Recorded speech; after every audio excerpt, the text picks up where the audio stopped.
علم دین کو حاصل کر کے اللہ کا مقرب بننا چاہیے۔ اللہ تعالیٰ فرماتے ہیں قُلْ هَلْ يَسْتَوِي الَّذِينَ يَعْلَمُونَ وَالَّذِينَ لَا يَعْلَمُونَ، اے میرے محبوب آپ فرما دیجئے کیا علم والا اور بے علم برابر ہو سکتے ہیں؟ ہرگز نہیں ہو سکتے۔ اور اس بات کی پرکھ وہ رکھتے ہیں جو عقل مند ہوتے ہیں۔ جو انسان جاہل ہے اس سے تو بات کرنے کی ضرورت ہی نہیں۔ جو انسان عقل مند ہے وہ سمجھتا ہے کہ علم والا اور بے علم برابر نہیں ہوتے، اس لیے علم حاصل کرنے کے لیے پوری کوشش کرنی چاہیے۔ آج کے دور میں دین کا علم حاصل کرنا بھی آسان ہے اور دنیا کا علم حاصل کرنا بھی آسان ہے۔ دین کے علم کے لیے مدارس بنے ہوئے ہیں، لڑکوں کے بھی مدارس ہیں، لڑکیوں کے بھی مدارس ہیں۔ جن لوگوں کے لیے آسانی ہو مدارس میں جا کے پڑھنا وہ تو بہت خوش نصیبی کی بات ہے۔ ایک تو استاد کے سامنے بیٹھ کے پڑھنے کا موقع ملتا ہے تو صحبت کے اثرات ہوتے ہیں اور ان کو صحبت کی برکتیں ملتی ہیں۔ یہی علم فون پہ بھی حاصل کر سکتے ہیں۔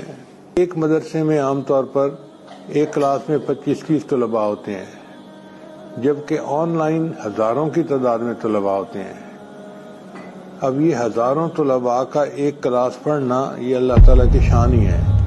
ایسے لگتا ہے جیسے پہلے زمانے میں محدثین کے پاس ہزاروں طلباء ہوتے تھے۔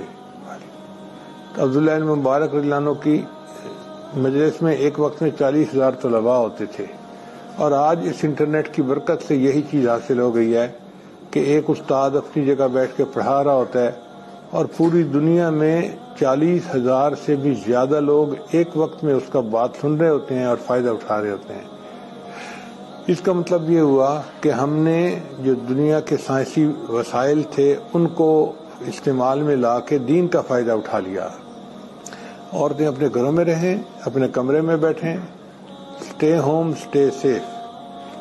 چنانچہ کنواری بچی بھی پڑھ سکتی ہے، شادی شدہ عورت بھی پڑھ سکتی ہے، جو اپنے گھر سے نہیں نکل سکتا وہ بھی پڑھ سکتا ہے گھر میں بیٹھے بٹھائے۔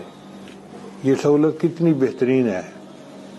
چنانچہ ای مہد میں آج کل رجسٹریشن شروع ہو رہی ہیں، تو جو چاہتے ہیں کہ ہم پڑھیں وہ اپنی مرضی کے کورس کو اردو میں، انگلش میں 1-on-1 بیسس جس طرح بھی چاہیں رجسٹر کروا کے پڑھ سکتے ہیں اور زندگی کے وقت سے فائدہ اٹھا سکتے ہیں۔